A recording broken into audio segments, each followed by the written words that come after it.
is at the big screen to examine some of those claims about Amorim. Start over to you, journalist Dave. Thank you, Vicky. Thank you. Yes, Sir Jim Ratcliffe has compared Ruben Amorim and Mikel Arteta, saying that the Arsenal manager had a miserable time over the first couple of years at Arsenal. Amorim has now managed 50 games at Manchester United, so we can compare his start to that of Mikel Arteta.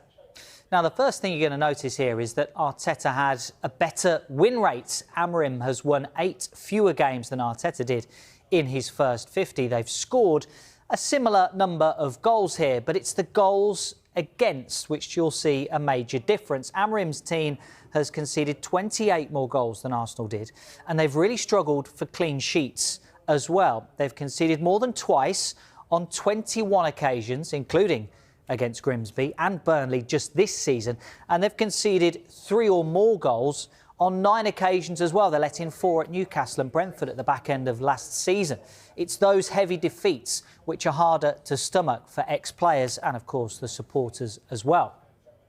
So Mikel Arteta built his side from the defence first, and he also showed a degree of flexibility. As you'll know, yes, we are talking about that formation again. Amorim has used a 3 at the back system in every game in charge so far. Arteta, on the other hand, used 6 different formations, including a 3 at the back, in his first 50 games. He went on record to say that ideally he wanted to move towards a 4 at the back setup, but that the players at Arsenal that were currently then at his disposal suited a back 3 or 5, and it allowed his attacking players to be in better areas of the pitch to exploit their skill set. Ruben Amorim has done something slightly different. And just to give you an idea of how things can change, this is Arteta's lineup for his 50th game in charge. Only Gabriel and Ødegaard remain. How different then might we see a Ruben Amorim lineup in a couple of years' time? So let's take a closer look at Sir Jim Ratcliffe's quote that Arteta struggled for a couple of years when he took over. We've got Arsenal's league positions by day since Arteta taken over, with the dates along the bottom. Now, like Amorim, Arteta took over in the middle of a season. It's true, there were difficult runs of results. In the first few months of the campaign, Arteta had to navigate the COVID pandemic. That's that line there. But crucially, after that period, he also won the FA Cup. Now, after a year in charge, I know your eyes are getting drawn down here. Well, I'm going to get to that bit, don't worry. But we're going to start here, because on Christmas Day 2020, Arsenal were 15th in the table with just 4 wins from their opening 14 games. Now, had stadiums been full at that point, would the outcome for Arteta and his time in charge be different? You wonder.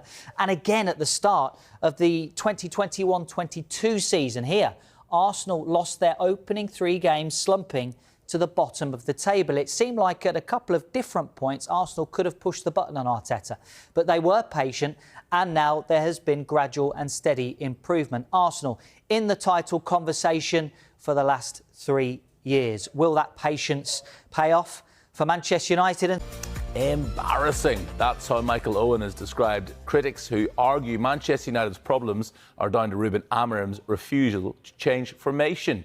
He suggests there are much bigger issues than choosing to... Pundits having a go at pundits for all having an opinion. We could go around in circles here, couldn't we? Look, I sort of agree with Michael Owen in that, you know, all the problems at Manchester United, and of course there do seem to be a lot of them, they're not all down to the fact that they play with a back 3. I mean, you know, not helping themselves, and Amorim hasn't helped himself at all. But yeah, look, I think every Manchester United fan, while they are getting really frustrated and angry with the situation and the performances and the results, and their manager's stubbornness over these tactics, I don't think that's the only reason why Manchester United are... Social media, they can do all these things. If you're interested in football, you can't get away from what people are thinking and saying about it. Whether footballers should be swayed by those comments or impacted by them, that's a different argument.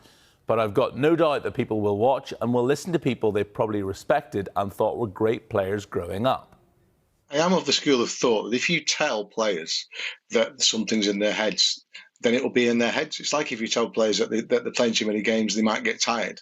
They'll get tired. So I don't know what benefit there was in Ruben saying that.